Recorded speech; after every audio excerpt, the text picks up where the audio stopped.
నాథస్వామి మేళా దగ్గరకు ప్రవేశించారు. ఇక ఆ మేళా జరిగే స్థలమున నిత్యము ఒక వైష్ణవుడు వస్తూ ఉండేవాడు. అతడు త్రినాథ మేళా చెల్లించకుండా ఇంటికి ఎప్పుడూ వెళ్ళిపోతూ ఉంటాడు. అతనిని ఈ పొద్దు మన స్థానమందు కూర్చుండబెట్టవద్దు అని ఒక నిర్ణయాన్ని తీసుకుని మేళా చేసేవారంతా కూడా వైష్ణవుడు రాగానే అతన్ని చూసి ఇలా అన్నారు: మేళా చెల్లించకుండా నీవు వెళ్తున్నావు కాబట్టి నిన్ను మేళా వద్దకు రాకుండా ఆపు చేయటమైనది అని చెప్పగా, ఆ మాటలు విన్నటువంటి వైష్ణవుడు ఏమన్నాడు అంటే, నా ఇరలారా, అపరాధాన్ని క్షమించండి, ఇక నుండి మేళా కాకుండా వెళ్ళడు.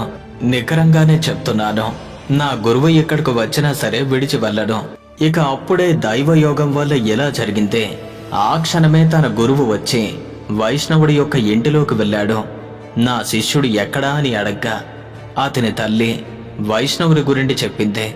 నా కుమారుడు మేళా వద్దకు వెళ్ళాడు అని గురువు మేళా ఎవరిది అని అడిగాడు. అందుగా ముసలి తల్లి అది త్రినాథుని యొక్క మేళా అని చెప్పిందే. ఆ మాటలు విన్న గురువు అక్కడికి వెళ్ళి చూస్తే అంతా స్వామివారిని భక్తి శ్రద్ధలతో పూజిస్తున్నారు. అది చూసినటువంటి గురువుకి కోపం వచ్చింది. బాగా తిట్టి మేళా స్థలమున ఆ సామాగ్రినంతా కాలితో తన్నేశాడు. తరువాత వైష్ణవుణ్ణి పట్టుకుని ఈడ్చుకుపోయాడు. కొంత దూరం వెళ్ళేసరికి విపరీతమైన వర్షం కురిసింది. కటిక చీకటి కావటంతో త్రోవ సరిగ్గా కనిపించలేదు. గురు శిష్యులు చల్లా చెదిరైపోయారు.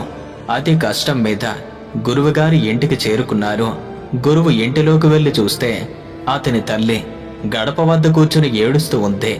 గురువు ఆశ్చర్యపడి లోనికి వెళ్లి చూస్తే అతని భార్య మరియు కుమారుడు చనిపోయారు. వారిని చూసినటువంటి గురువు మూర్ఛపోయాడు.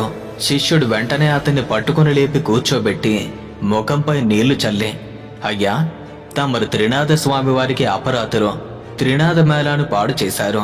అందుకే మీకిది ప్రతిఫలంగా వచ్చింది. మీరు ఎంతో భక్తితో స్వామివారి మేళాను చేస్తే మీ భార్య కుమారులు బ్రతుకుతారు అని శిష్యుడు అనగా, ఆ మాట విని గురువు 5 మేళాలు ఇవ్వటానికి ఒప్పుకున్నాడు. వెంటనే భార్య కుమారులు లేచి కూర్చున్నారు. త్రినాథ మేళా పాడు చేసినందుకు తగిన శిక్ష దొరికింది.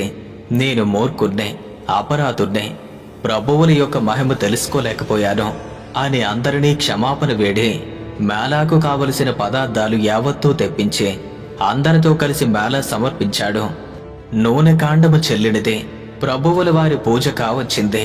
ఆకులు చెక్కలు గంజాయిని అందరూ పంచుకుని సేవించి సుఖాన్ని అనుభవించారు.